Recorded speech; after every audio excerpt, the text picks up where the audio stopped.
So we are now live on YouTube. Thank you. Thank you very much.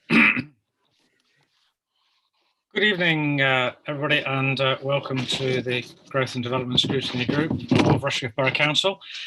My name is Councillor Neil Clark. I'm the chairman of the Scrutiny Group, and we are streaming this live on YouTube for anybody interested to watch out from outside, in the interests of conforming with the COVID regulations. So we are all social distancing, and the members of the committee are speaking from their own homes. We have with us tonight members of the committee, apart from myself. There's Councillor Perdue-Horan, Councillor Bailey, Councillor Begum, Councillor Cotty, Councillor Howitt, Councillor Maureen Stockwood, Councillor John Stockwood, and Councillor Way. And we have various officers in attendance as well who will be speaking to items. And for people's information, the first substantive item, we have 3 visitors with us who will be talking to us. Very welcome. Kevin Hard, James Smith and Toby Everson, who will be talking to us on the first item relating to Abbey Road. And then in the second item, we have Andrew Pegram and Paul Taylor from the officers who will be presenting the reports on that item. So without further ado, if I can have item 1, apologies for absence, please. Good evening. We have apologies from Councillor Verdi and Councillor Phillips, and we have Councillor Perdue-Horan and Councillor Maureen Stockwood as substitutes this evening. And Councillor Cotty, I understand, has apologised for lateness and will be joining us in about 10 minutes. Is that right? Yes, that is correct. Councillor Cotty will be joining us soon. Fine, great. Okay, item 2. Any declarations of interest, please? I can't see any, so we'll take that as no. Item 3, the minutes of the meeting held on the 14th of October. You've seen the minutes. Can I sign those as a true and correct record? Any objections? No. Okay, I will take that as assent then. Thank you for that. Which brings us to item 4, the Abbey Road update. You'll recall that this was postponed a few times while we were waiting for the contracts to be signed. That has now taken place. So we have our visitors with us this evening, and I'm going to ask Leanne Ashmore, please, to present the report first of all. Thank you. Hello, good evening, everybody. Thank you, Chair. So you've all received the report in your pack, and I'm not going to go through it again. It was just a light touch to remind you all that you received a presentation from me about a year ago, a little bit longer, regarding the scheme on the road. So I'm pleased to say that it's now exchanged contract with our purchaser, and you requested that the purchaser come back to this scrutiny group to give you more information about the scheme, tell you a little bit about themselves, and how that the scheme will come forward. So we're now in a position for that to take place, and as Councillor Clark has suggested, they're on the call with us tonight, and they're going to talk us through the scheme. So I won't steal any of their thunder, and I'll pass it over to Kevin Hard first, and he will make some introductions. Thank you.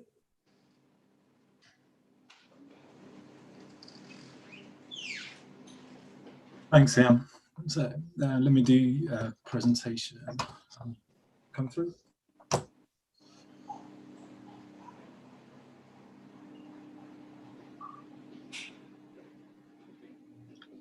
Are you sharing the screen with us? Are you?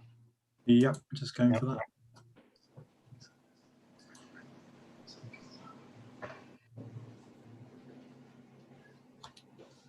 Good evening, everyone. can everyone see that okay? Yep. Fine. Great. Yeah, thank you for the opportunity this evening to well, firstly introduce ourselves, but also say we're really excited about taking the project forward. It's been in the pipeline for a long time, so it's now nice to be able to sort of get over that milestone of exchanging and then really get into the meat of the project to start delivering a nice scheme for everybody.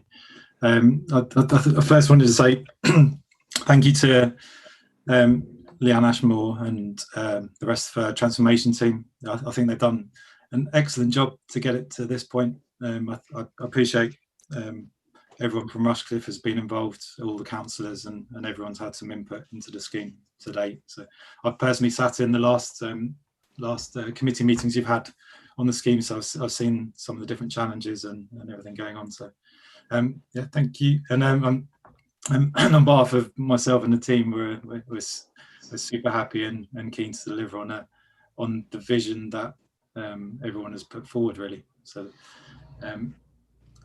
what are we doing? Delivering 76 homes in the old depot site on Abbey Road. I thought I'm going to split my talk into sort of two halves, really. One is a little bit of introduction about the purchasers and the developers. So there's there's someone's room wants to come in. I'll admit them. So so yes, firstly introduce developers and who's going to build your team, or for us, and then I thought the second half we've decided to retain the architects that the transformation team and yourself have taken to this date. So hopefully there's some nice consistency, and I will be able to give you some reassurances that the vision and methodology and the design statements and design code that you've everyone's set out and bought into, we're going to take that on and drive that forward.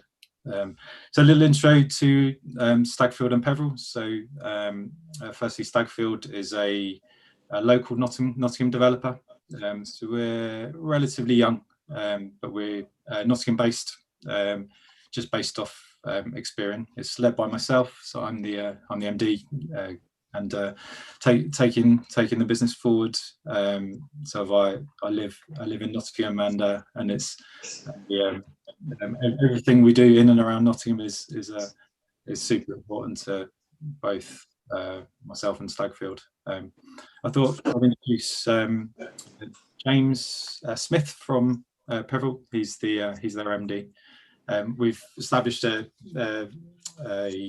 partnership together, really. So we've got a number of schemes. We've got 3 in Rushcliffe, so totaling probably around the 90 million mark. So we've got a few decent sized schemes that between us we're delivering in the Rushcliffe area. So you'll probably see some of our schemes coming forward and other bits. So Abbey is certainly an important one to us. James, can I hand over to you so you can just yes, thanks everybody. Can you see me? Is that Yep, that's fine. Yep, my on screen? Yeah, I'm James Smith. I'm the managing director of Peveril Homes. While Stagfield are a fairly young company, we're a fairly old company. We've been going for getting on 40 years now. Based in Belper in Derbyshire, and we're part of the Bowmer and Kirkland construction group, which is whilst it's still a family-owned construction group owned by the Kirkland family, who are still very involved in the business. It is now pushing about £1 billion turnover, privately owned company. So we are the house building arm of Bowmer and Kirkland. We develop mainly in the East Midlands, mainly Nottinghamshire, Derbyshire, Leicestershire, around about 200 houses a year. And for us, the driver is quality, not quantity, really. We never want to be a national developer and competing on that stage. Each development for us is important, and it's about creating a community for us in the area, not a housing site. Please say we've joined forces with Kevin and Stagfield, and really excited about delivering this scheme and hopefully one that we can all be proud of and a benchmark for Rushcliffe going forward, hopefully. Thanks, James. And just to follow on that really. So we've so our I think our mission for the scheme really is, and our vision is to really deliver on the scheme that you guys have put forward for planning. So it's the design code, the ways the design and look and feel, some of the constraints, which I think are quite exciting, which possibly gives it the chance to be a differentiating scheme. So some of the requirements and commitments that we're going to make is no gas to site. So we'll have regulations moving forward. So we're looking to generally take gas boilers out of circulation in new builds over the next 5 years or so. So I think all of the homes in the scheme will be delivered with low energy. They'll have heated by low energy heating systems, heat pumps. Will integrate various energy technologies in a sensible way, and really make it an opportunity to have low energy market sale homes in the area. That there's something, as James says, to be proud of. I thought it might be worth just flicking onto a couple of examples.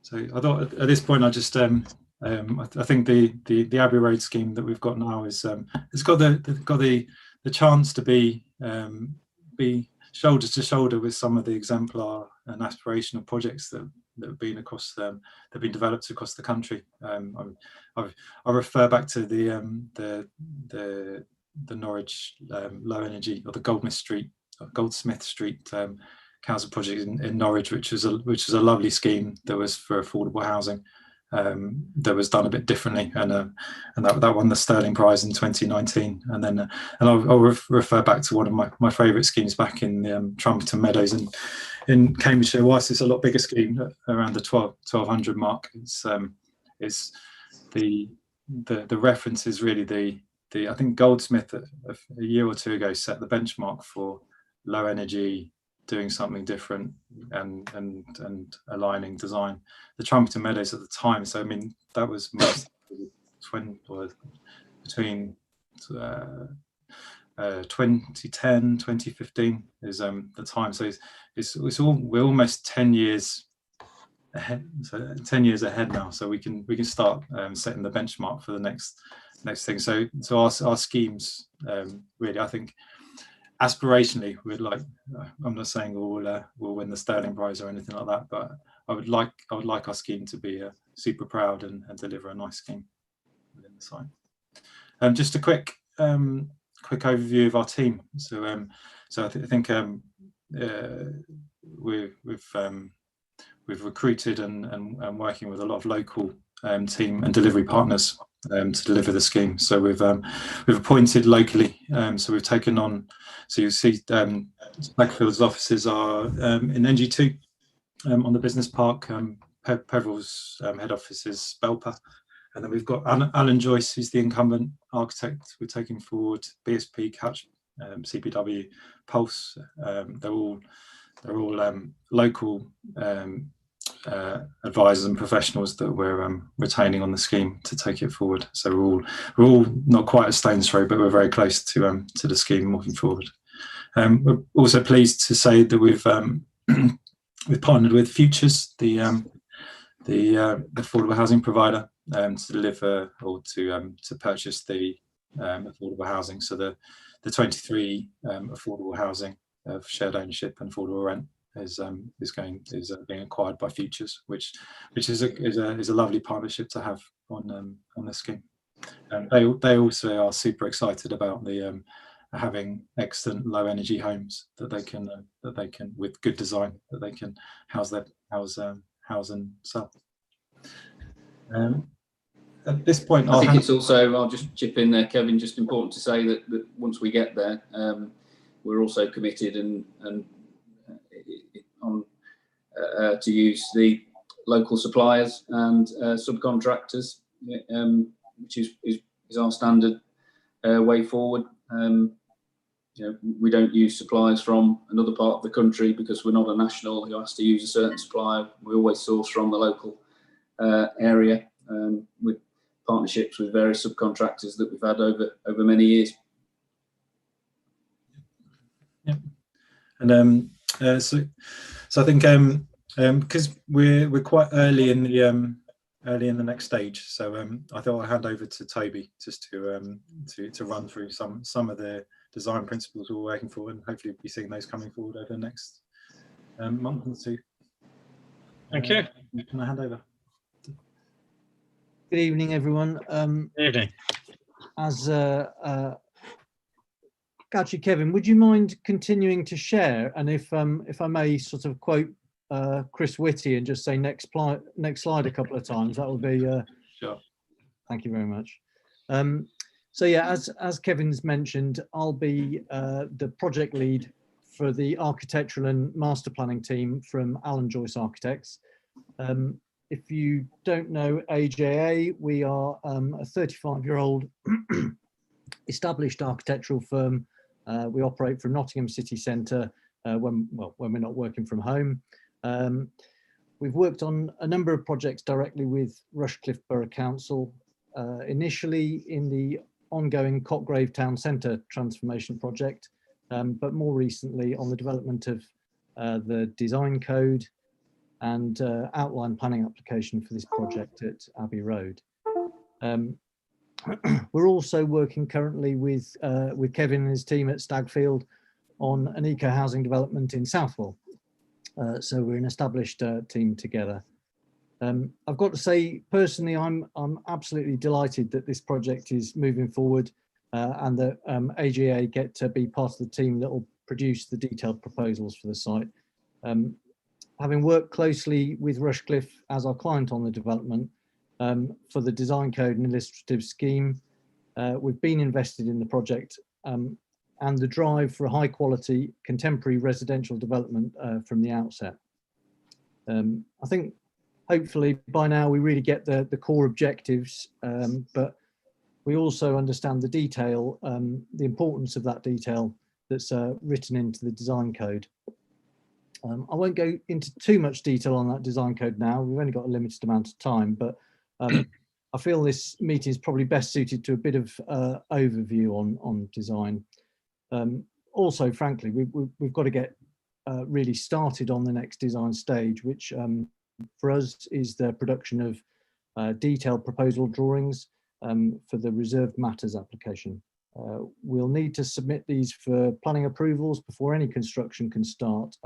And of course, it will need to derive all of its content from the design code anyway.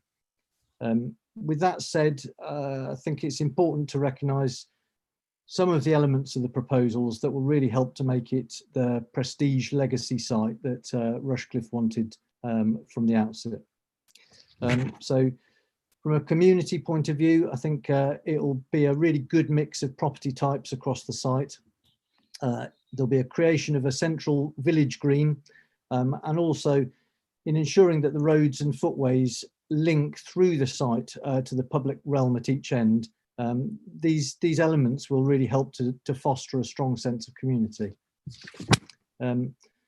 Sustainability is going to be absolutely at the core of the project. There's a number of aspects that are going to work together to make this an exemplary scheme from a sustainability point of view. These will include vastly increased biodiversity on the site, not too difficult given its previous use, but nonetheless it will be vastly improved on that front, and there'll be a visible sense of an integrated landscape in the scheme. Low energy buildings, as Kevin touched on, with air source heat pumps and photovoltaic cells, energy efficient construction, and also sustainable transport provision, including on-plot cycle stores and EV charge points. bit, we're amongst everything else that we're particularly interested in is it being high quality contemporary architecture.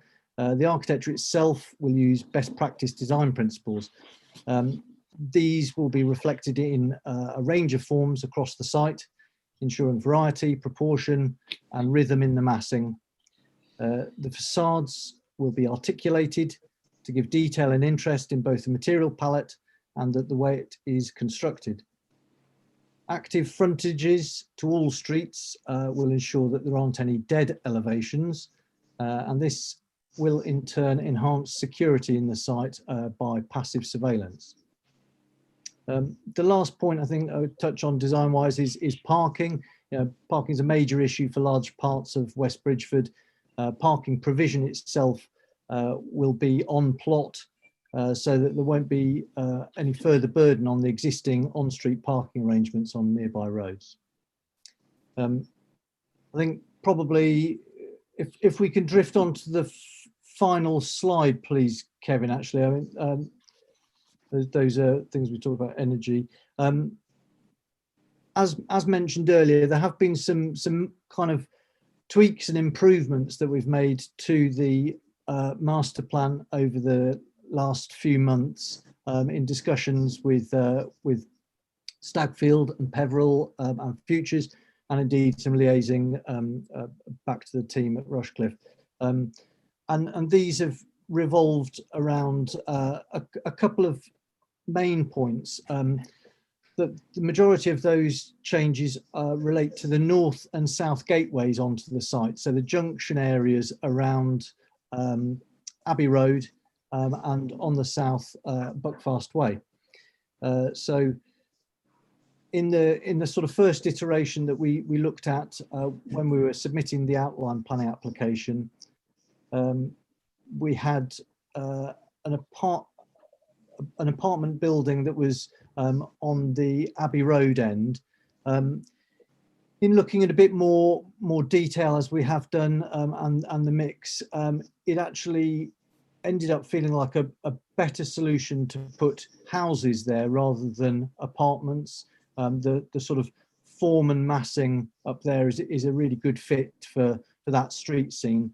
And where we've got greater amount of space on the southern end of the site, the apartment there will sit more naturally into a sort of slightly broader landscape setting. There are also shared ownership terraced houses that have been located in two side roads, sort of in the southern portion of the middle of the site. And this will really help to create much better defined streets in those areas. Otherwise, though, largely speaking, the remainder of the proposals are very much in line with the philosophy of the illustrative scheme that we prepared for Rushcliffe. And as such, I think we can feel really very confident that the scheme will meet the expectations and objectives that were set out at the start as we develop through to the next stage. So I think, just from a bit of overview, that's probably it from me. I don't know whether you wanted to wrap up at all, Kevin, or just hand back over. Yeah, no, thanks, Toby. I think if I hand over to Councillor Clark, thank you. Great. Well, that's very kind of you, gentlemen. Very interesting, and thank you for coming and presenting that to us. And you certainly do seem to be adhering or going to be delivering the aspirations of the council as you have outlined. So, setting an example, and the words you use are prestigious, and also it'll be an exemplar for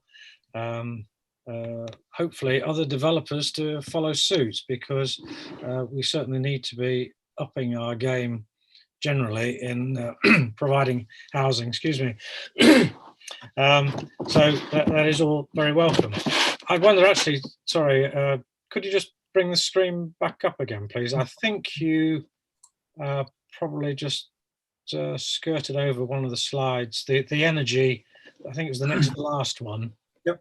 I think we probably whizzed past that one. The one prior to this. Yep. I mean, just swip back. Ah, yeah. I just wondered if you could, with the help of members, just detail some of the main elements or features of that design. Yeah, so I mean, so the drawing here is an extract from quite an interesting document released by NHBC. It was probably early last year, with a sort of just a visionary piece and PDF for developers and house builders to think about and get buy-in really for the so I thought we'd bring out this this image here, which is they say it's the vision for the new home of the 2050. My personal view is I think we'll get there a lot quicker. So I'll already in this exemplar house there's some of the features that we're intending to install or have within our scheme. So the basics being low energy, efficient heating. Well, I mean, the starting point's always fabric first and orientation. So it's making sure you reduce your energy through efficient insulation and glazing and orientation. So looking at the orientation for solar heat gain wherever there's solar, trying to either maximize that through solar gain or not overheat the buildings, but also your design within the buildings. Some of the nice things to be able to deliver on are natural ventilation. So you see the arrow running out the top is an example of stack ventilation. So encouraging natural airflow rather than mechanical ventilation throughout the building. We're trying to encourage natural ventilation through efficient gaps really within the building to encourage that. And then moving on to the next level of technology, really, it's that smart living, smart homes. It's efficient control of and use of energy within the home, and then moving on to the next stage, which is solar electric vehicle charging points. So we're intending to put electric vehicle charging points on all homes. So it'd be very tempting to put in batteries, but I don't think we'll be quite ahead of the batteries. We won't be quite ready for batteries yet to integrate into buildings, but close. And then so the reason for this drawing really is it's got quite a lot of the design principles we'll take through into the scheme. Great. Lovely, thanks. Right, yes, perhaps if we could have the committee back again, that'd be great. You did mention electric charging, vehicle charging points, which is great. I just wondered, there are developers around the country now starting to include electric bicycle chargers as well. I just wondered whether you'd given that any thoughts at all.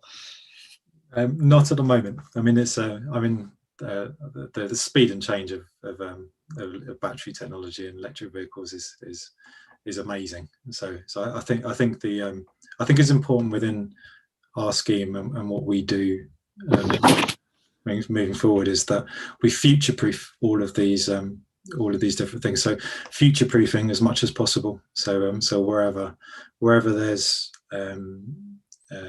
capacity in the grid, we'll try and put in the right infrastructure for homeowners, for people to make their own decisions and choices. And whilst we can provide a base case to encourage sales and for people to buy the houses, it's having that infrastructure set up so that people can easily implement it rather than give something that not necessarily everybody wants. So specifically on bicycle chargers, no, but having the infrastructure there to be able to do it, certainly. Well, them's that don't ask don't get. So it's a good idea. Just before I open it up to everybody else, I just wanted to refer to the agenda item, and there is where it refers to where we had sort of tried to raise an ambition of other environmental improvements, and I think you were maybe going to try and present some answers to those. There were three aspects that the group talked about last time when we considered the design, and one of those was permeable paving. The other one was rainwater harvesting, and then one I think you have already touched on was photovoltaic panels on all the appropriate roof. I know not all the roofs would be appropriate, but where appropriate. I just wondered if you could just comment on those three aspects. Yeah, so I mean we're slightly early in the so all of those technologies and principles we're on board with. Now it's the case of designing them and integrating them into the buildings properly. So we have so we're going through the stage now of so typically when we take an outline planning application, we'd put in our house types that we've already pre-made and select those and put those on the in the right places and have them all pre-made and done. Where because this scheme we are essentially taking the schemes, we're having to start from scratch with designing the houses. So we've got a little bit of a process to go through in terms of design steps we take. So it's back to almost what I talked about a few minutes ago, which was getting the fabric right, getting the design of the houses right, so they're lovely for people to live in, but also have the right features in to do that. In terms of permeable paving, we've got your approved drainage layout, so it's then taking that forward and doing the calculations to make sure we get the right proportion of permeable paving in there. We've then solar, yeah, all suitable roofs. So we've got our targets of achieving 90% better than the dwelling emission rate targets for the scheme. So we need to do our calculations to deliver how much solar we need. So yeah, PV.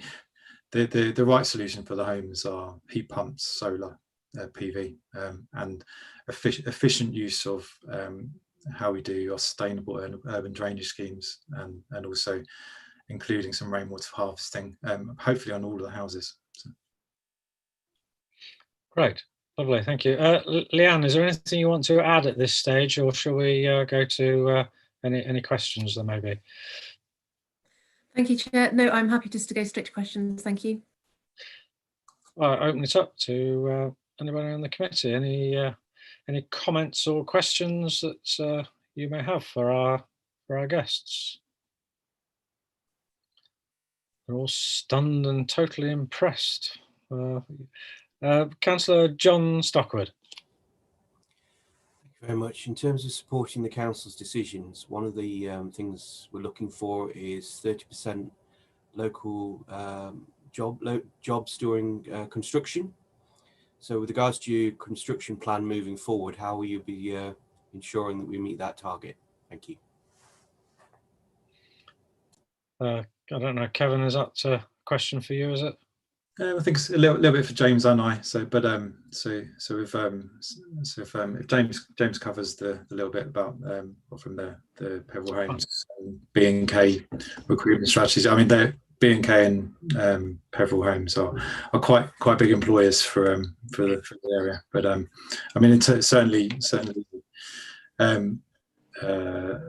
our processes, we through the Reserve Matters, we have to approve our employment schemes with yourselves. So we'll be putting that forward during Reserve Matters. Locally, we're employing lots. I think strategically we'll put that plan forward for you guys to approve. James. Yeah, and as I said at the start, really, as Peveril, we are a local developer. We will always strive to use local subcontractors, purely, if nothing else, because we actually get more buy-in to the scheme if we use local subcontractors, and material suppliers as well, and even the bricks we tend to source from Ibstock, which have got various plants around Nottinghamshire. So it's always key for us to use those, and many of them we've worked with for many years throughout Nottinghamshire and Derbyshire. Right. Thank you. Sorry, Catherine, did you want to come in on that particular point? Yeah, I was just going to say the employment and skills plan that developers have to submit come to me and my team in economic growth to approve. And we always try and work closely with developers to support them with employing local people where there are job vacancies, so we can help them with linking in with local colleges and the local work clubs that operate in Bingham and Cotgrove. So once they're at that stage, we can have those conversations with Kevin and James or whoever else in their team we need to. Great. Lovely. Councillor Begum. I think, did you indicate, Councillor Begum? No? Sorry, I thought you'd put your hand up earlier on. Right, any other questions or comments? Councillor John Stockwood again. I just keep the ball rolling while everybody puts the thinking hats on. I think I happened to notice that Nottinghamshire County Council is moving away from the 6Cs highways document with regards to their role of Highways Authority, and moving to their own local standards for issues such as residential parking, cycle parking, and support for mobility scooters, dedicated support for mobility scooters within residential properties. So as we see, I think both nationally and locally, substantial changes to the planning framework, does that pose a risk to the project moving forward as we go to reserve matters applications that will see new costs coming forward through initiatives such as the excellent local MPs, Minister for Housing, Communities and Local Government, proposals for tree-lined streets and beautiful places, and also these local changes in terms of parking and other local requirements. I think the EV charging point is 7K1 as a standard. So do these, well, will all these be taken into account as we go to reserve matters, and does the changing landscape pose a risk in terms of the financial viability of the project? Thank you. I'd probably just chip in there and say, yes, to a certain extent it will, but I think the regulations that are coming through, to a certain extent, this scheme will probably be ahead of in any respect. Those regulations are there to bring what you would sort of see the standard developments coming forward from national house builders to try and raise them to the bar. I think this scheme, and to be fair, you know, some of our sites, Peveril Home sites, probably fall into that bracket to a certain extent. This particular scheme is probably already a step ahead of most of those new regulations that are coming out, I think, to be fair. I don't know whether Toby might want to comment on that in terms of any planning changes. Particularly with the highways point. So you're absolutely right about the move away from 6Cs. In fact, I believe, I'm sure Andrew Pegram may help me on this, but I believe that Notts County Council adopted a new highways design guide last week, 13th or 14th of January. So we need to dive deep into that and make sure that the current scheme sits alongside those changes in regulation. But my understanding is that we did get sight of it as a draft document when we were looking at the illustrative scheme. So a lot of the points in it should be more than adequately covered. But there's lots of detailed changes in legislation coming at the moment. And yeah, I think we just need to keep our eyes peeled for anything that may come in. But on that particular issue, not currently, no. Well, I think, yes, your information was correct, because it just so happens that the chairman of the committee that approved that design last week is actually sitting on this group. So he's on the screen, smiling away as we speak. So, and for anyone who hasn't noticed, Mr. Pegram has just put a message up saying that the new highways design guide has been adopted, so he's confirming that as well. So, Councillor Stockwood, do you want us to come back? My final point, it's about pandemic and timescales. I've seen we've had some difficult times recently as we move to a new normal, and it's had an impact on construction availability of materials, etc. And construction timelines have shifted significantly. So with regards to this project, do we feel that we're on the original timeline for delivery? If we're having problems with delivery, have we got solutions to address those problems to ensure that we will continue to move forward, whatever the new normal might be? Thank you very much. Thank you. Anybody who'd like to take that one up? Yeah, I mean, I guess there's a couple of sides to what we're doing. So we've got the next 3 to 6 months taking the scheme through planning. So in terms of COVID, we shouldn't really be influenced by that too much. I think everyone's getting used to different ways of working and collaborative working in ways like this, which is proving a bit more efficient in some ways. Certainly in some delivering schemes in teams and not in travel, we get a bit more productivity, but in some cases. But yeah, I mean, in terms of hitting site, we just have to be mindful that the working situations are different to how they were this time 2 years ago. So we are having to deliver things, be a lot more careful with how we socially distance and health and safety on site, temperature tests, all these kind of things. Being mindful of that. Supply chain seems to have recovered from the initial shock it had last year. Yeah, I'd agree with that. I mean, as we sit here today, we're still on site. Construction sites are still open. Obviously, with much tightened restrictions, those restrictions have slowed production down slightly because, for example, now we will only say have one trade in a house at any one time, rather than having a plumber and a joiner in the same house at the same time. It doesn't happen now, so that has pushed delivery back by a few weeks of plots. But hopefully a bit further down the line that will come back. And as Kevin said, supply chain wise, we're not seeing any great problems now. Back in March, April, May last year, supplies had closed and we were stuck, but they all came back on stream late spring and early summer, and so far that's fine. So far so good. Who knows what's going to be in the next 6, 9, 12 months?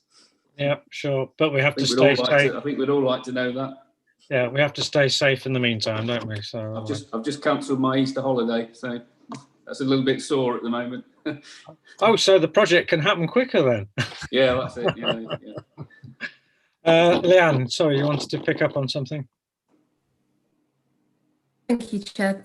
Yeah, I just wanted to say that in terms of the overall timeline, we are further behind than where we thought we would be at this time. So we've probably already absorbed a lot of the COVID delay to get to this point. And also a lot of the site remediation, which was going to be for the purchaser to undertake, we've carried out on site already. So the overall timeline is going to sort of fit back in line, but it's just been swapped around a bit. And so the site now is a lot. We've de-risked it a lot from when we were first proposing to sell it, because we've demolished the buildings, taken away a lot of the contamination. Site unknowns, we now know what they are. So we're in a better position than we thought we would be by the time we'd exchange contracts.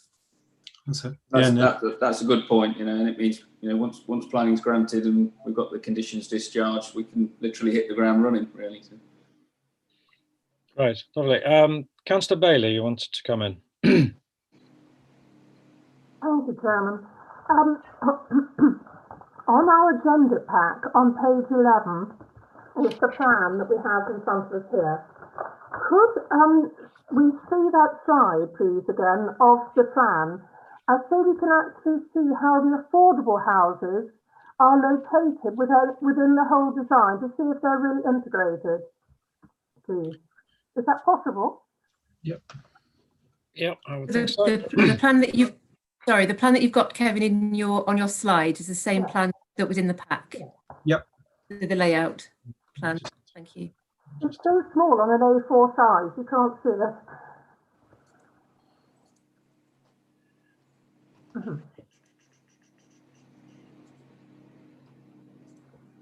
Everyone see that okay? Yep. So could you point out to us, although we can see the different colours, could you point out the affordable and shared ownership and how they're spaced out within the whole design, please, the whole plan? Yeah, so the 16 one-bed affordable rent social housing is this block here. Yeah. And then we have a range of 2 beds on this point, and we have 10 along there, and we have seven of these are the shared ownership for futures. And so all the affordable housing is all in one block at the southern end. It doesn't really seem to me to be really integrated. It's almost sort of like a them and us sort of division between one part of the site and another. And I'm not, I don't really feel that it doesn't fit to my mind. I think there should be more of a mixed up content to the design, to the actual scheme. Actually, yes, Councillor Bailey, I don't know whether Leanne can help us, but it was my recollection that comments were made in previous discussions about mixing the affordable housing up, certainly, and other developments that Mr. Pegram has presented to the Planning Committee in the past have included sort of a dotted, the affordable housing being dotted around rather than being located all in one particular section. I don't know, Leanne, can you just comment as to what was in the design brief? Yes, the particular issues with this site is the site constraints and trying to fit the particular house type. So the shared ownership and affordable housing is a smaller housing type, and the constraints of the site mean that smaller housing type can only go in one sort of area, and that's sort of where it's landed.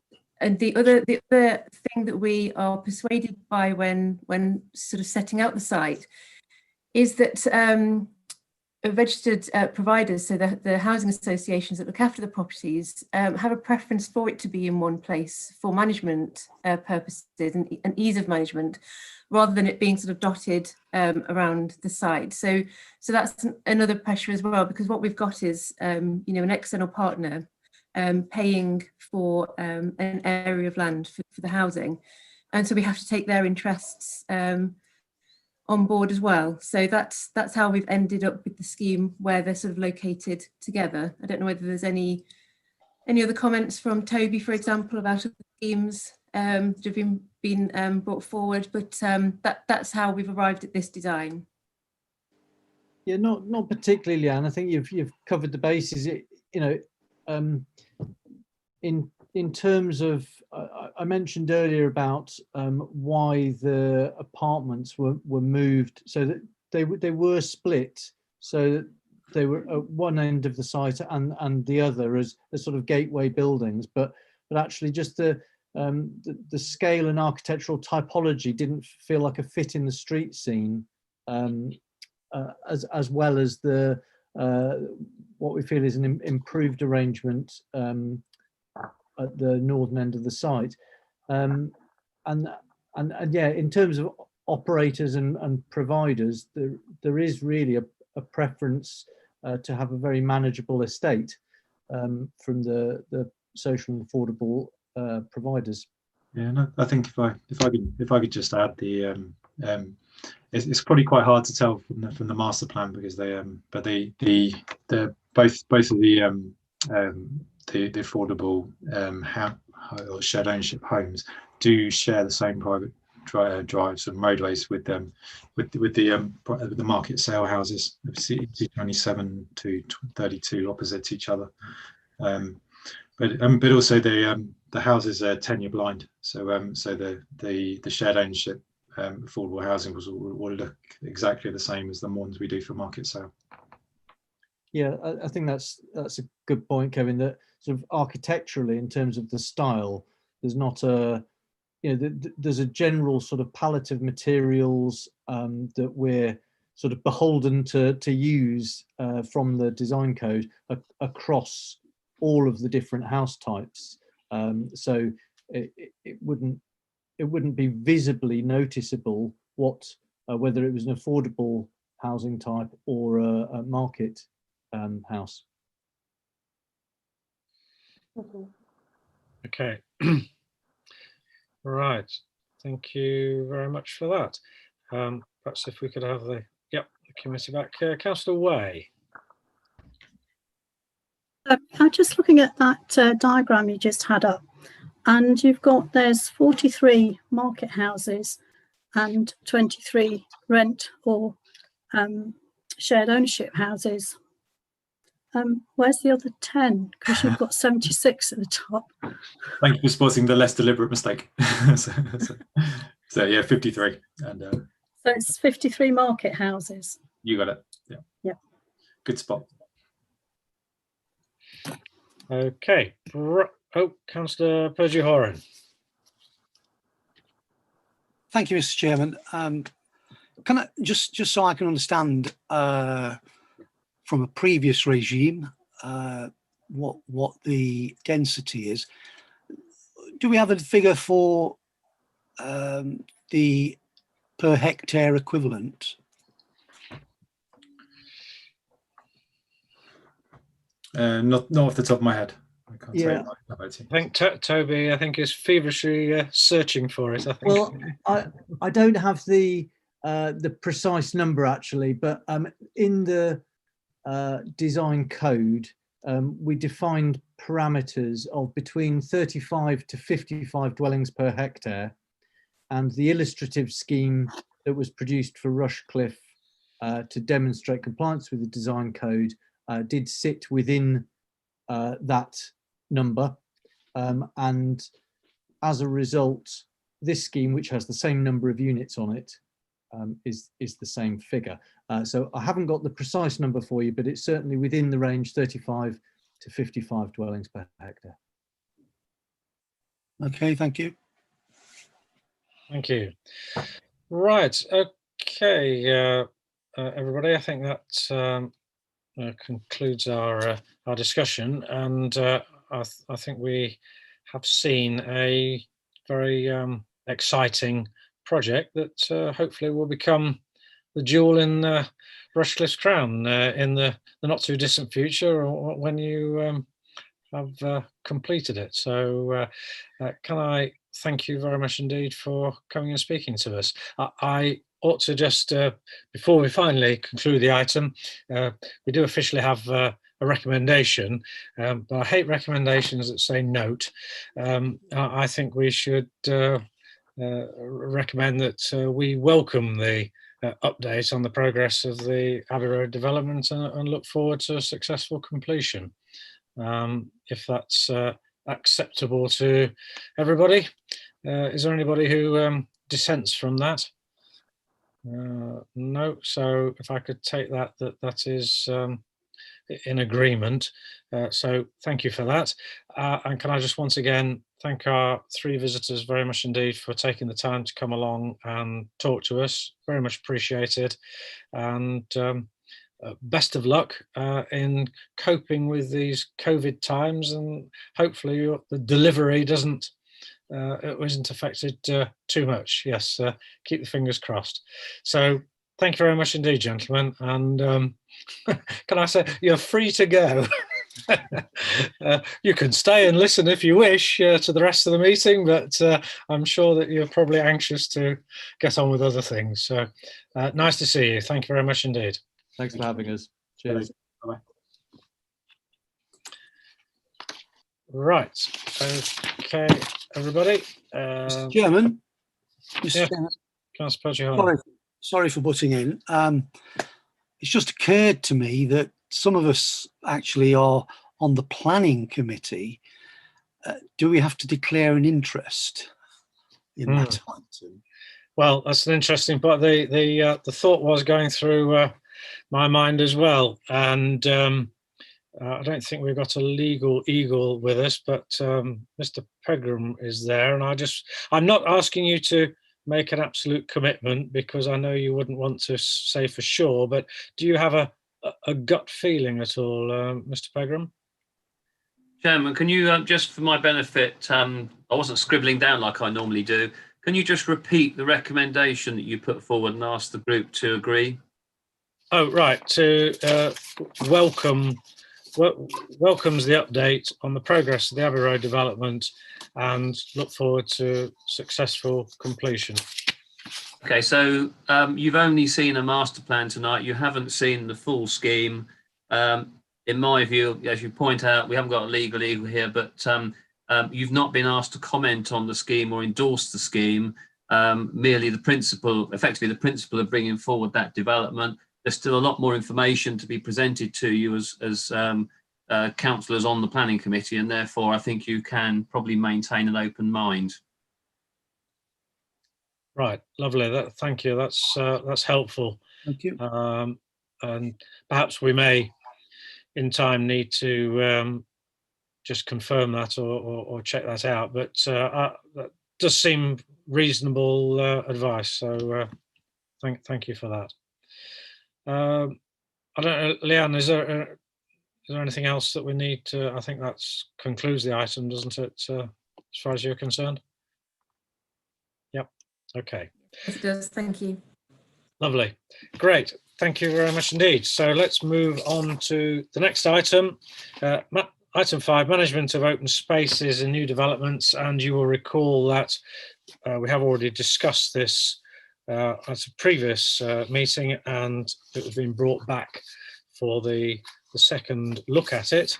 And we have Andrew Pegram and Paul Taylor here with us this evening so that we can discuss this further and make a recommendation. Mr. Pegram, are you wanting to sort of make a presentation first before we have a discussion? Chairman, I think Paul will do the speaking. I will display the presentation for you, and then we're happy to take any questions or address any comments from the group once we've seen the presentation. Great. Lovely. Over to you. Paul.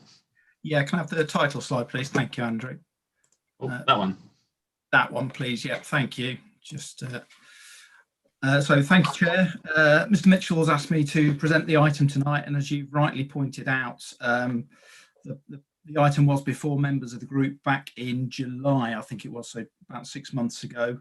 Obviously, members have got the agenda paper, so I just intended to do a very quick update on what the issue was and then advise on what's been happening since. So if I can have the first slide, please, Mr. Pegram. Thank you. So just as by way of a brief recap, open spaces are required on developments of small, medium and large size. There's a policy within the local plan part 2. It's policy 32 that sets the need for open space on all developments of more than 10 dwellings. So that captures a significant majority of applications we get within the borough. Obviously, we have 6 strategic allocations which are delivering or will deliver circa 10,800 dwellings, 25 part 2 sites which will deliver another circa 3,500. So we're somewhere around 14,300 dwellings, something like that, within the plan period, which runs to 2028, with a requirement to deliver open space and potentially other facilities such as sports pitches and drainage facilities on those sites, as well as any windfall sites not allocated in the plan that are proposing 10 or more dwellings. Next slide, please. By way of a brief recap, pre-2000, pre the year 2000, Rushcliffe Borough Council adopted all open space on new developments with 0 funding from the developer. Sounds slightly crazy when we say it like that, but that's what happened back in the day. We then evolved that process between 2000 and 2011. Rushcliffe continued to adopt open space, but were seeking commuted sums to pay for their maintenance management. That commuted sum would normally cover a period of around 20 years, beyond which my understanding is that the council would have to foot the bill beyond that period. There were difficulties on some developments collecting commuted sums. We did go through a spate of receiving calls from residents at Gamston about the grass being too long and when was it next going to be mown and other such issues. So in 2000, Rushcliffe took the decision to no longer adopt, maintain or inspect open spaces being provided as part of new residential developments, with open space schemes being required through Section 106 legal agreements. Historically, homes would have had lots of green spaces in the form of private gardens and potentially less outside public space. This ratio has flipped in more recent times with planning policies, things like the NPPF requiring more efficient use of land. And therefore, things like the 100-foot long gardens are something we're unlikely to be revisiting anytime soon, bar any major planning policy change at a national level, I would suggest. The responsibility for open space remains with the developer.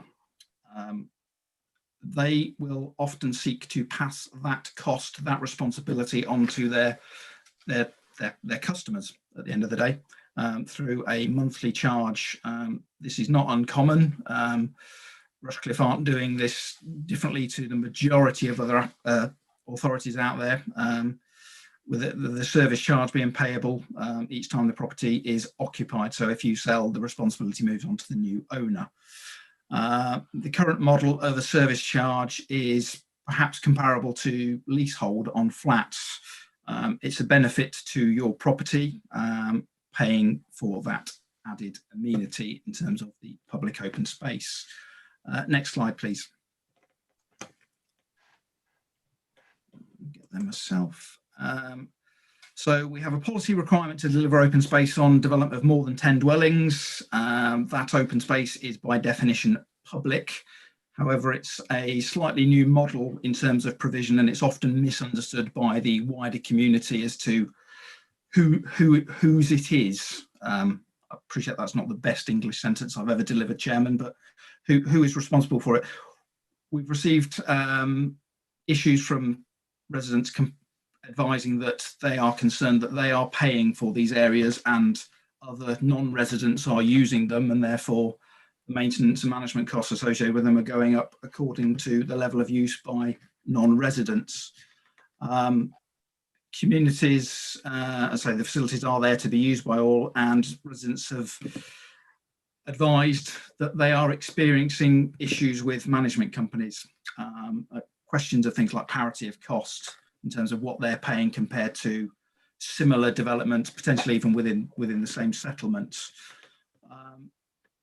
Therefore, the item was brought before members back in July, and next slide, please.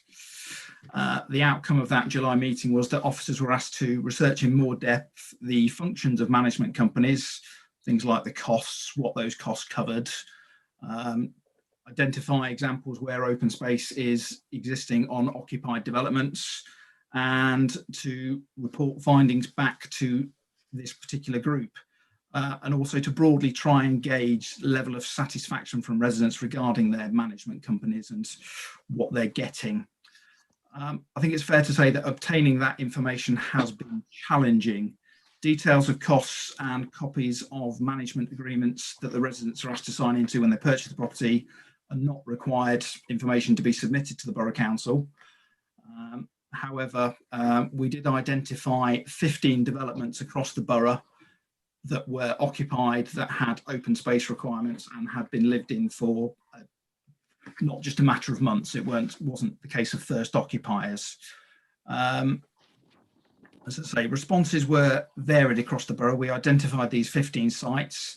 We contacted members in the first instance, the ward members for those particular areas where the developments were situated, asking them to engage with their constituents to help collate information in a pro forma letter that was sent, collated by myself and colleagues to obtain that information. It's fair to say that some members engaged more in the process than others. Number of reasons were cited, but we felt that it was as a result of the limited feedback we initially got. We also contacted the developers to see if they could provide some of the information, but appreciated in terms of levels of customer satisfaction, they weren't necessarily in a position to be able to provide that information back to us. So of the 15 sites that were identified, we've had responses back from 9, and that's a mixture from responses via residents through their councillors and from the developers themselves. Looking at those 9 sites, which I appreciate isn't a great sample size, the management company fees charged per year ranged from £142 to £271, which averages at £201 a year, which is about £16.75 a month.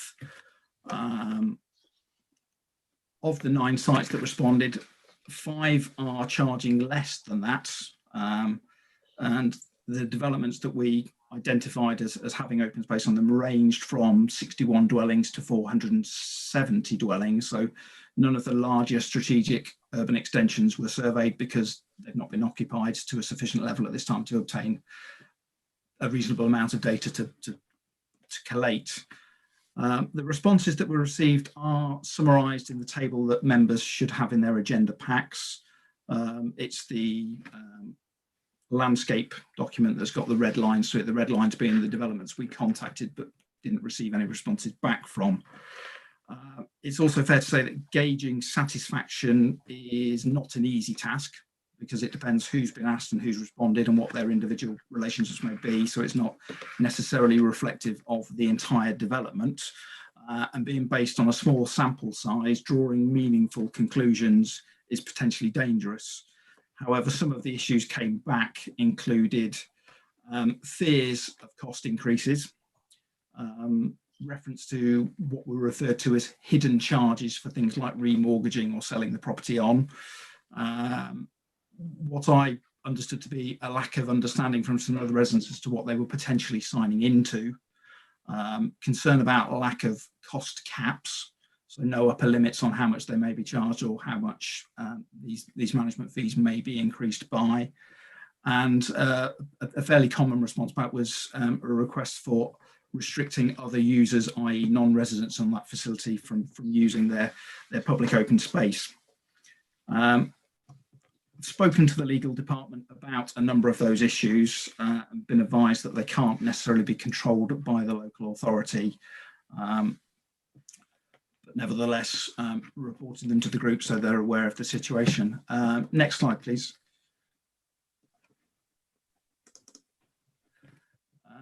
So in terms of the findings, as I say, the sample size was small. There was no significant cost differentiation evident on the information obtained.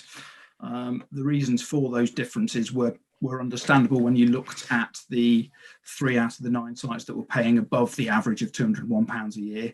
They were generally smaller developments of between 75 and 175 dwellings, and they were sites that were providing open space, play equipment and drainage facilities.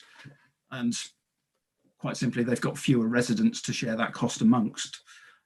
Other factors can include the frequency with which certain activities are undertaken. So if the grass is mown more frequently, litter is picked more frequently, bins are emptied more frequently, the costs are going to be higher according to that ratio of those services that are being provided by the various management companies.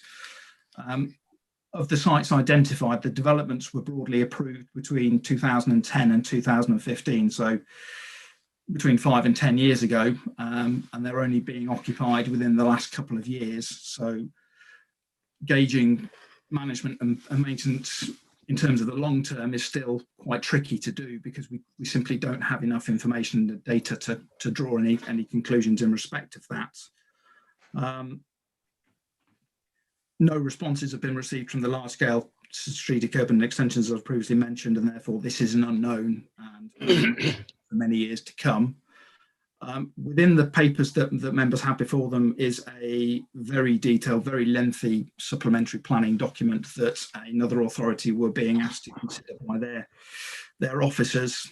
And whilst it is very detailed and perhaps too detailed for our needs, it does show how supplementary planning documents can be used to provide consistency of submissions when requesting open space schemes, to ensure there's consistency of management and maintenance requirements and provide greater parity across all sites. But again, I'd reiterate that we can't necessarily confirm or guarantee that there would be any parity of those costs.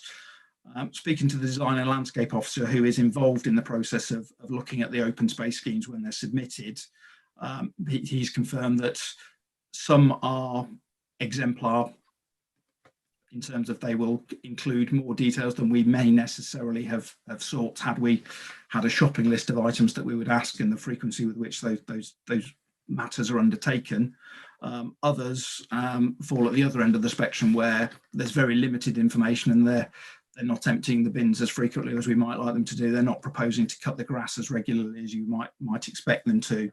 And a lot of time is spent going backwards and forwards trying to negotiate the content of these open space schemes to get an acceptable scheme, whilst acknowledging we have no policy position that sets those standards for us to be able to refer back to.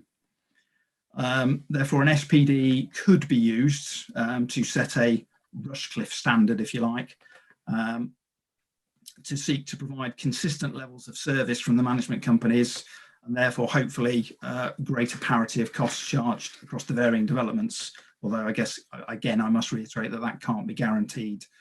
That said, robust open space schemes being in place would hopefully alleviate some of the concerns and give us a stronger basis to enforce against. Therefore, you'll note the recommendation within the agenda papers. That's all I've got to say at this point in time. Obviously, if there are any questions, I'm happy to field them accordingly. Great, thank you very much indeed for that. I've got a few questions, but let me open it up. Sorry, Mr. Pegram, is there anything you want to add at this stage? No, no, Chairman, not at this moment in time. Great. So if I open it up to the rest of the group, any comments or questions on what you've read and what you've heard? Councillor Maureen Stockwood. Thank you, Chairman. Just for my information, I don't know whether it's been given before or how it's worked out actually. How does this affect the affordable houses? Do they pay the same amount as the private sector? Does the size of the houses affect the amount that has to be paid? And what happens if developers or the management companies cease to operate?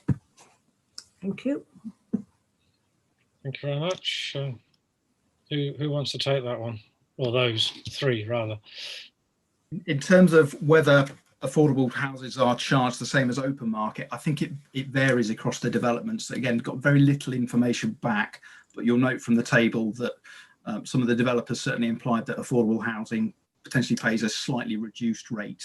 I don't think it's necessarily down to the size of the property per se, so I don't think it's necessarily the case that a 5-bed pays more than a 4-bed pays more than a 3-bed. But from the limited information we got back, it does certainly appear that some developers will provide a lesser rate for affordable housing on their schemes. In terms of what happens if a developer goes bust or a management company goes bust, it is a legal requirement within the 106, and therefore alternative provision would have to be found, and the authority would have the ability to enforce non-compliance with the legal agreements, the position in respect of that. And forgive me, Councillor Stockwood, Councillor Mrs. Stockwood, I didn't make a note of the third question. Apologies. Could I just supplementary directly to what you've just answered there? Okay, yes, alternative arrangements would have to be found, but whose responsibility is that? Let's say we're 30 years down the line of the development, and you know, Fred Blogg's construction developers, builders have might have disappeared as well. So whose responsibility is it to actually find that alternative arrangement? Mr. Pegram. Chairman, I think this is one of the potential unknowns, because we in Rushcliffe have only been operating this system for probably about 5-6 years now, since 2010. I think the solution would depend on who owns the land. Clearly, in general planning terms, you take action against the owner of the land. If that land is retained by the developer, which is in some cases the case now, then we can go back to the developer and take action against them. Again, as I say, it is a little bit of an unknown because it hasn't happened to us yet. We haven't, or we fortunately haven't been in that position. As I say, it will depend on, in my view, it will depend on who the ownership of the land is and how we seek to resolve that issue. Councillor Stockwood, your third question. Thank you again. I thought most of it had been covered. I was making notes as that you were speaking. Yes, it has. All of it, but I have been thinking of another one, which actually I think has been mentioned as well. So thank you very much. I didn't want to come back. Okay. Any other questions? I'll just. Oh, sorry, Councillor Bailey. Did you? No. There were just one or two things. Yes, I think in paragraph 3.2 that the point about there's been no cap on the fees, that is really one of the unsolvable ones, isn't it? Because the Borough Council hasn't really got any power unless it actually puts something specifically in the Section 106 agreements, but that could probably come back to bite the council at some stage, I would imagine. So I think, do we have to conclude that there isn't a resolution to the problem of the cap on the fees, and that it's more a market forces, in that it appears that there are plenty of companies who compete for this work, and I'm assuming, and that's one of my sort of questions, is I'm assuming that there is a residents committee, and if they didn't like the level of the fees, am I correct in assuming that the residents can decide, hang on, we don't want to pay this level of fees anymore, we need to get somebody else? But what's not clear to me is how that power or authority is actually enacted, and who has the power to say, right, we don't want you anymore, we'll find somebody cheaper.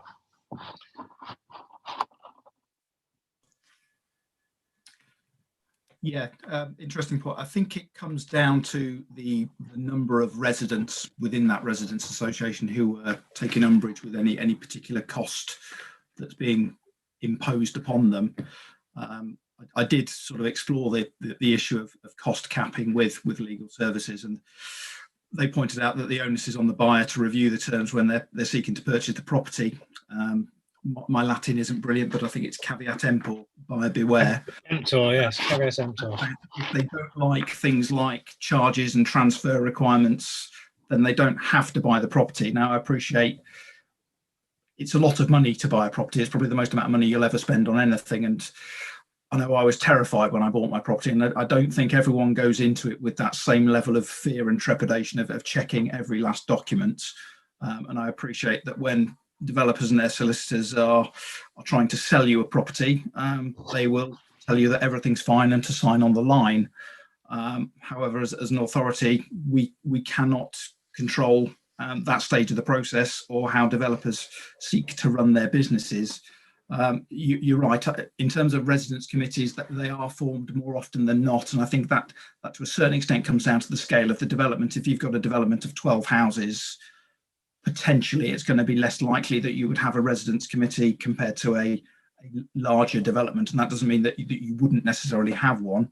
But if it was one individual taking issue with a price increase on the cost of maintaining the open space, arguably they would have less weight. If it was 90% of the residents refusing to pay their bills, that would hopefully force discussions with the management company to justify their position. In terms of how sorry, would in fact the introduction of a supplementary planning document, maybe even if it's only in the form of guidance, in with the, well, either with the planning approval or the Section 106 agreement, would that help provide some means of giving guidance on how it should be structured in terms of the residents association, committee, whatever you want to call it, having some say in how the in the contract with the management company? It's certainly something we could explore with legal input. I say I'm not legally trained, I don't profess to be, but I can certainly ask the question to see if that's something that could be enforceable if we were to put it into that. I'm just mindful that it may impact on the business element of the developers out there. So certainly something we can explore, Chairman, but I wouldn't want to give a definitive answer either way without having a legal discussion about the matter. Program's on mute, otherwise we could hear what you're saying. Yes, it's that, sorry, I'm on mute words, isn't it? Chairman, yes, just, I haven't read through the example of the document you have got in your agenda pack. Just looking at the index though, it does include draft management plans. I haven't studied that, as I say, and I think as Mr. Taylor says, I think we probably need to seek advice from our legal team as to just how much we can try to seek to control through the planning process. The general principle in planning is that if there's some other form of legislation or regulation that governs the issue, we shouldn't seek to duplicate. But certainly in terms of guidance, we might be able to influence, if you like, what is included in those documents. Fine. Yeah, I have had a scan through the document and I've got a couple of points to make, but I will ask Councillor Way, would you like to come in?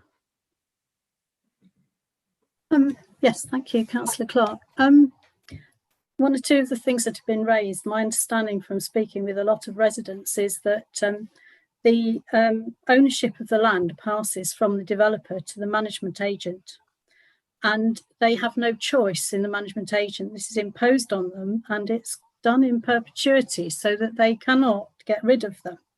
Now, I understand from speaking to one developer that they plan to change that method of working with a new development, in that they're going to try and get a residents association to manage it, and they will have the power to employ a managing agent or a company to look after the land, and it could be streetwise, for example, keeping the economy local. And if they don't like it, they can sack them and find someone else. So the points made about the residents being able to get rid of the managing company they don't like, I don't think are valid at the moment with some of the developments that I've been involved with. And my original point on this was, I don't have an argument with the open space idea and it being maintained by another company rather than the council having to maintain it. But it's all the other things that have been added on to this as an extra burden on homeowners. And I find actually it quite upsetting when people say, well, they can move or live somewhere else, because there's more and more of these developments coming online and people are getting less and less choice about what they do. And as Mr. Taylor said, when you buy your first house particularly, it's absolutely overwhelming. And if you haven't got a solicitor who's on the ball, and I've heard stories about solicitors who had to have it explained to them by the purchaser because they knew nothing about it, to find themselves a couple of years down the road suddenly getting these bills that they weren't expecting, or they were expecting a certain amount and suddenly they've got a bill for fly tipping and so on. So it's much more than managing the open spaces. Yes, I agree with you, and I can see that. And yes, I was a bit surprised. Well, I was more than surprised to see the concluding comment of paragraph 4.9. Ultimately, if residents are not happy with the service and all the costs being charged, then the only real solution may be to move to another location, which seems a little bit of a strange observation. And I think this is what you've highlighted, I think, is sort of one of the issues that does concern us. I'm disturbed that you are saying that, as far as you are aware, that the arrangement is in perpetuity. Surely there must be a method of changing that arrangement, because it's up to the developer or the house builder, when they sell the property, to decide on the terms of the management company. Am I correct, Mr. Pegram? Basically, the planning conditions say that a management company must be formed, but the terms of which I think we remain silent on, don't we? Yes, Chairman. Again, that would be a matter between the developer and the house purchaser as to what's in that agreement.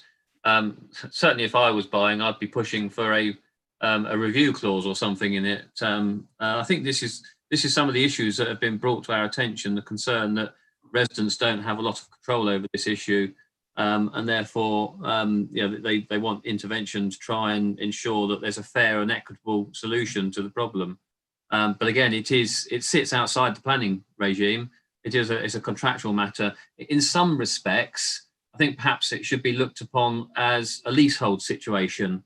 So obviously, if you own the freehold of your property, you're totally in control of what you do in that property and how much you spend on it.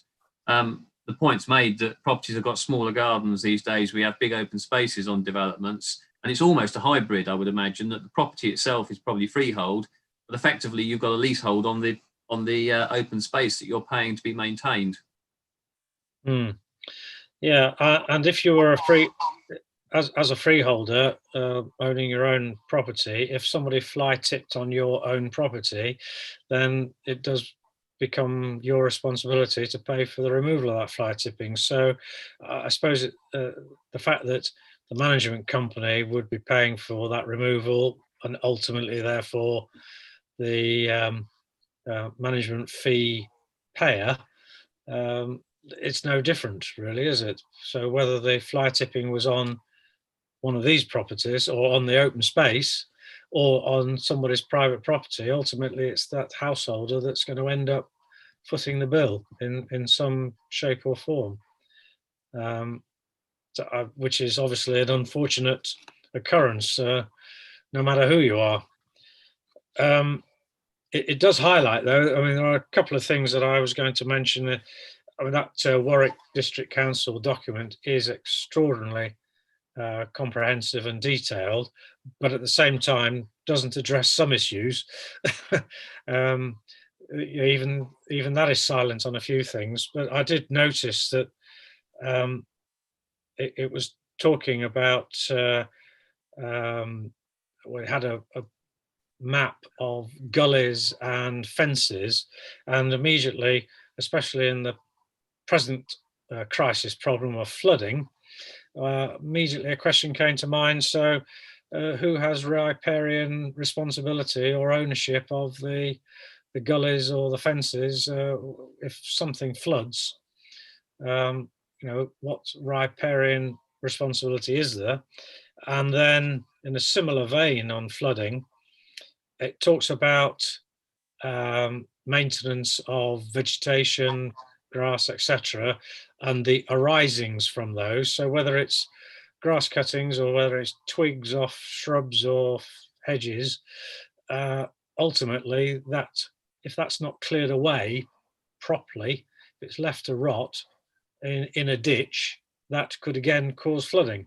So I'm just highlighting two examples of problems that could exist in a future contract.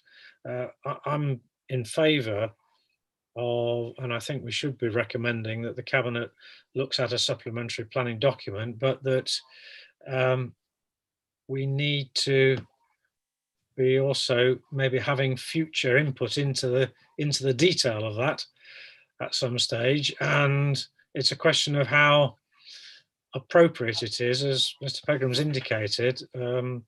Some of it may be beyond the legalities of the planning system, and therefore, how do we gauge that planning document? And you start to understand how difficult it is to drill into that detail to try and cater for all the situations that arise. But I think the overarching one that worries me is, you know, who pays for what and how much we can keep control, and I think it appears not, of the actual level of fees. But it's the being able to change the management company, which I think is probably the overriding factor. Because if somebody's under threat of, well, we're going to change from you and use somebody else, they may come into line. I've realised that's rather a long discourse. I don't know whether, Mr. Pegram, you can, thank you, Councillor Cossey, Mr. Pegram, whether you can help us at all as to how far we can go in recommending a supplementary planning document and what we could recommend in addition to just saying a supplementary planning document.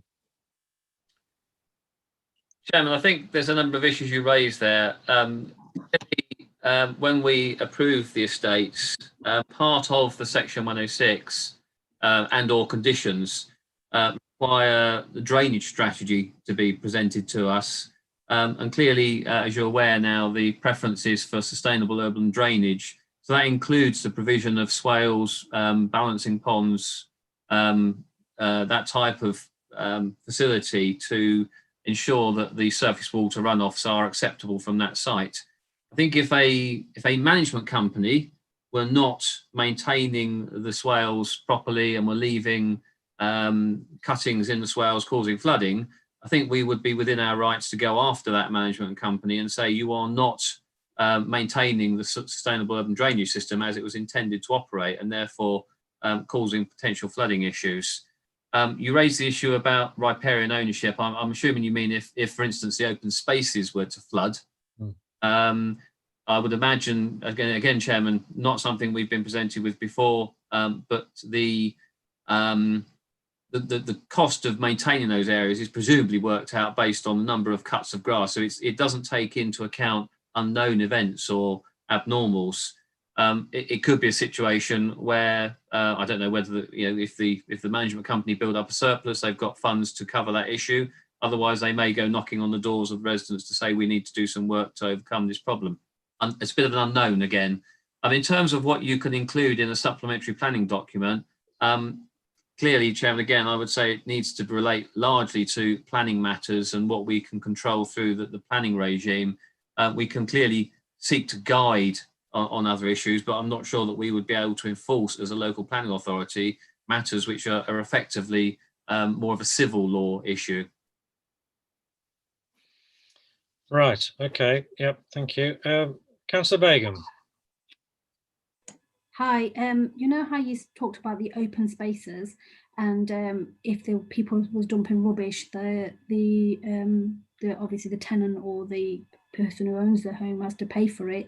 Well, what about if you had in the document you're talking about, if they added like CCTV cameras so that people will get penalised if they do that? Because obviously that's going to be a bit unfair, because that does happen a lot. I work for the fire service and you get people dumping rubbish and then setting fire to it, and then the fire brigade go out. And so maybe some sort of like security like that when the management agents got sort of that they can sort of penalise people for doing that, and then the owners and the tenants and the landlords are not sort of then paying up or coughing up for that. Mr. Pegram. Chairman, I think one of the fundamental principles here is that whenever we look at the layout and the design of estates, we try to ensure that open spaces and areas are well surveyed by the houses that overlook those areas. So those properties would provide the surveillance, hopefully.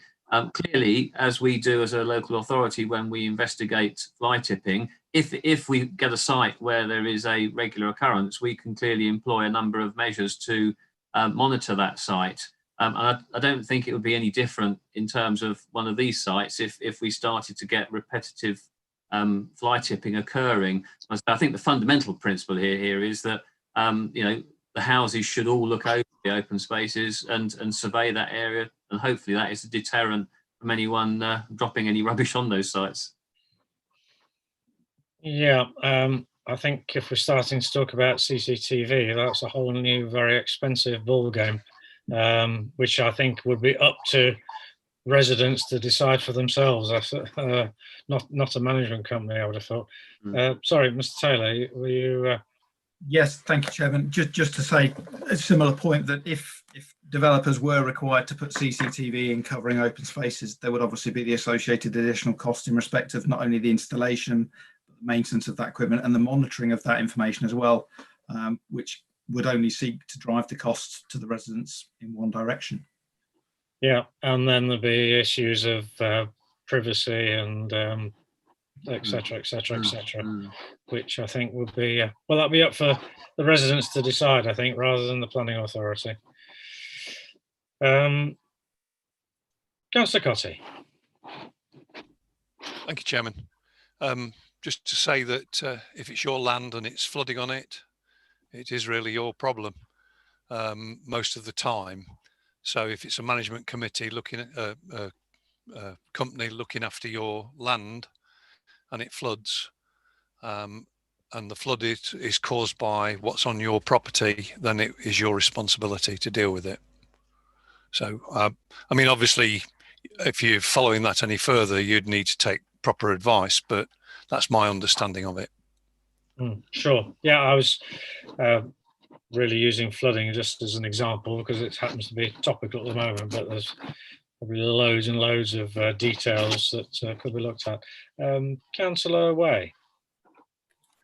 The contracts that I've seen so far include the SUDS maintenance, ponds and so on. So I would imagine that if the land floods, it's covered within the agreement. It's the extras that are a problem, and things like fly tipping, I accept that if they put it on my front garden, it'd be my responsibility to get rid of it, and I would have to pay for that. But my suspicion is that if this happens on their land, their open space land, that they will pay extra, because I've got a list of fees here for a management company, and nearly 50% of it is down to management fees plus VAT. Nothing to do with what they do. So each time, and have some experience of these properties with management fees, that when they do something like that, they charge you for doing it, and then they charge you their management fee for doing it, and then they put VAT on that.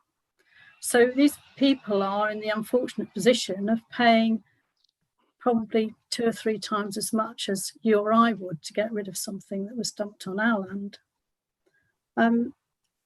There's flooding on some of our estates today because the drainage systems are blocked. And I was interested to hear Mr. Pegram say that people can get that enforced. So hopefully, if they don't manage to get the companies to do it, they will be able to have another recourse to having something done. But the list of charges that they put on is extraordinary. Like, if you buy a house on some developments, you have to pay £450 for the management company to change the name, your name, on their records, which seems rather a huge amount of money for just typing something into a computer these days.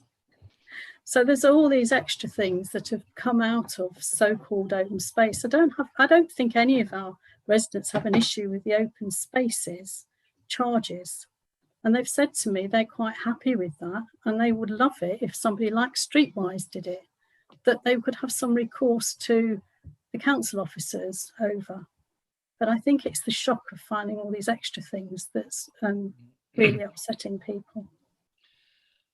Yes, I accept your comments, and maybe that if a supplementary planning document can be looked at, then as part of drawing that up, then it will require considerable debate by the legal services to find ways of phrasing things to try and prevent those unseen fees cropping up. I mean, in a very glib way, saying that there's a clause somewhere saying that you're not allowed to charge extra unknown fees for X, Y, and Z. I mean, that's very simplistic, and I'm sure that legal people will have a field day working their way through all the ramifications of these things. But we do have to find some way of protecting purchasers and, more importantly, ongoing residents, because it's not probably the problem isn't going to occur in the first year of them moving into the property. It's when they're sort of 10, 20, 30 years down the line, or even and longer, that where these unforeseen consequences can occur. So somehow we need to draw up this supplementary planning document that will try and preempt some of these future problems. Any other questions or comments? Councillor Cossey.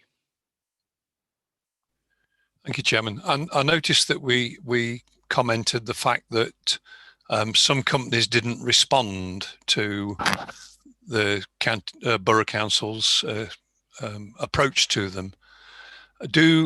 I don't remember seeing anything to sort of ask us, or myself anyway, whether you'd want that information if I could get it, because there are 2 sites in that list of red that I do know people in the future are looking to move in who may well part with that information. So do you still want that information if it becomes available? I'm absolutely sure that any information would be gratefully received, because the more information or research that we can include in any production of any future documents, better to talk about factual experiences than conjecture of what might happen. Okay, thank you. I get the answer. Thank you very much. And the same goes, I know that, I mean, the site in Ratcliffe-on-Trent, the problem was that when we were asked to look at that site, I think there was probably only about 2 houses had been sold. It was very much in its infancy, so they were still building the houses, and there weren't any occupants at that time. Right, Councillor John Stockwood. Thank you very much. I've listened carefully to the debate. I think people are welcoming the idea that as a borough council, who is the planning authority, we could have a supplemental planning document that guides new development. But there's a separate issue about the current legal difficulties that existing residents have regarding their relationship with these service charges that have been placed upon their properties. I think, which is outside the scope of the Borough Council's planning authority, as it's been stated. So my only understanding of the way forward for that is that the government is trying to crack down on unfair charges for leasehold properties. But what you've got here is a situation where you've got a freehold property with what you describe as similar unfair charges to what the leaseholders are experiencing. And because this is a legal matter that's being addressed through Parliament, I think the way forward for the concerns of residents in that matter would be to approach their Member of Parliament to write to the Secretary of State regarding not just unfair charges for leasehold residents, but to what happens for freehold residents who have these unfair service charges. I think the SPD is a positive step forward for the Borough Council, and will help guide all future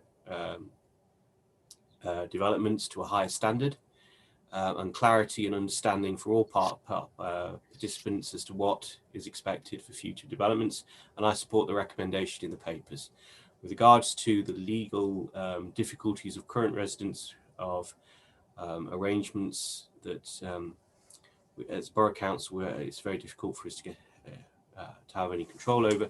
I think I would suggest that, from my understanding, that perhaps the way forward would be a letter to your MP to raise that as a Parliament issue with regards to, because I think it'd be an issue that's affecting people all across the country, and we need to stamp down on these unfair practices and unfair charges as a nation. So I do support the recommendation in the papers. Thank you. Thank you. In actual fact, I was going to suggest a similar thing, but the other way around. But it comes to the same conclusion. I was going to suggest that we actually write directly to the Secretary of State to highlight the problem and to lobby the Secretary of State to address the problem, but at the same time then copy in the MP and ask the MP to also lobby in the same vein. So I don't see any reason why this planning authority can't lobby direct to the Secretary of State. And I think that, but very much along the lines that you've already suggested. And I think that we ought to, and I'm happy if you wanted to sort of move that as a second. I think maybe we split this into two parts, and that we have a first part that recommends that the Cabinet be requested to support the inclusion of a guidance within a supplementary planning document to provide consistency to future open space schemes. Maybe at this stage, Mr. Pegram, do we need to include anything that and something along the lines of to look at how management companies are structured in terms of engagement with the homeowners? Is there something that can be, some wording that can be drawn up for that? Chairman, I think if I can suggest that I'm hearing clearly what the issues are and the concerns of councillors. The resolution, if it can be as flexible perhaps as if officers investigate with the legal officers the potential to influence management company agreements or something to that effect, that enables us, it doesn't commit us to it, but it enables us to actually investigate at least and see if there is some mechanism we can use to apply some extra controls. But yeah, okay, that sounds reasonable, but perhaps just so that it doesn't get lost, so that maybe there's something that says, for example, structures that engage with homeowners or something to that effect. Or something of, if I can suggest, Chairman, protection, providing protection for the residents. Yeah, yep, fine. And then as an item 2, that, and I don't know whether we would write, do we ask the portfolio holder or the leader to write to the Secretary of State, or do we write as a scrutiny group from me as chairman? I'm quite open as to what might be the most appropriate means, but ultimately part 2 is that we write to the Secretary of State to highlight the issues and lobby him or her, whoever it might be, when the letter arrives, to bring forward guidance, or bring, I was going to say legislation, but that might be too long-winded, to address the issue, basically, and also that we write to our MP highlighting the issue in a similar manner. What is the most appropriate, who should the letter come from? Can anybody advise me? Seeking advice from officers, Chairman. Yes. Chairman, I guess as it stems from a planning issue, it would probably be the relevant portfolio holder for planning, I guess. Yeah. Fine. So if we could, as part 2, make a request that the planning portfolio holder write to the Secretary of State and write to our MP to highlight the issue and lobby for the issues to be addressed. Does that sound acceptable to everybody? Anybody shaking their head, or anybody violently, well, not violently, anybody against? Right. Well, I think then, is everybody clear what those two recommendations are? Is everybody happy with those? We don't have to go through them again. Mr. Pegram, have you got sufficient information there to progress that appropriately? Yes, Chairman, I'm sure we have. We can always review the recording if necessary. Great. Lovely. Okay, right. Thank you very much indeed, everybody, then. So we can just hop on to the final item, which is the work programme, which is a very long, comprehensive document, which I think, I don't know, Catherine, are you wanting to, do you want us to take us through this very long report? Yeah, well, as you can see, the only thing on there for the next meeting on the 21st of April is cycling networks in the borough. And I think Dave Mitchell gave us an update last week that this is something that Richard Mapletoft and Derek Hayden are looking at. And we had a discussion about inviting some external group or groups and possibly the county council to do an update presentation. And the question was around what more is needed and what can the borough council do on that. I think that's but obviously there's opportunities for additional agenda items on that and future meetings if people have got things they would like to bring. Sure.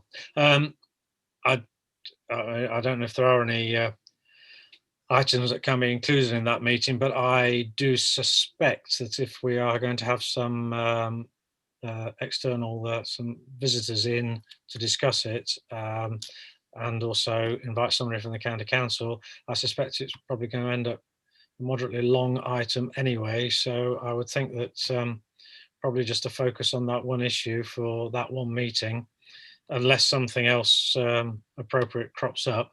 I suspect that it may take a while to debate that issue anyway.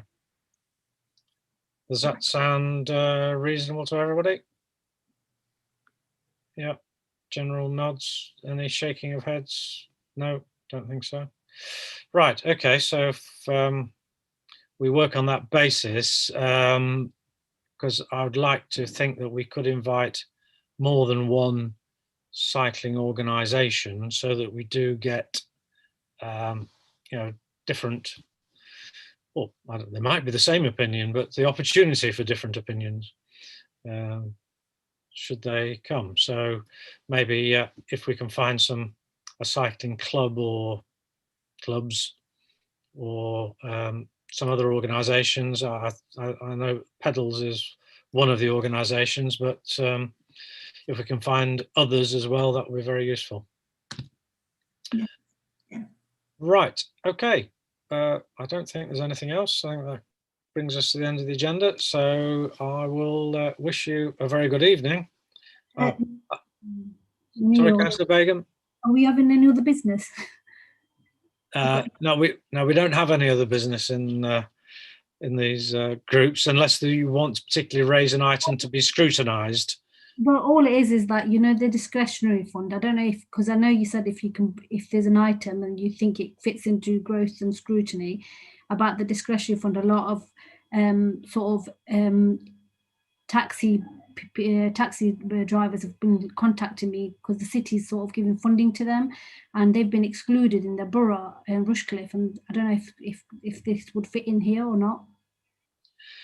I think perhaps Leanne, if you're still with us, whether that's something that you could just take away and see whether it's appropriate, or and in which scrutiny group it's appropriate to. It might be communities or it might be corporate governance, but just to investigate which group may be the most appropriate and whether it's an appropriate item to look at. Thanks. Could I just ask Councillor Beacom, are you referring to the discretionary grants regarding the pandemic? Yeah, so I know like I think. Sorry, I know. Yeah, sorry. Can I? Yeah, go on.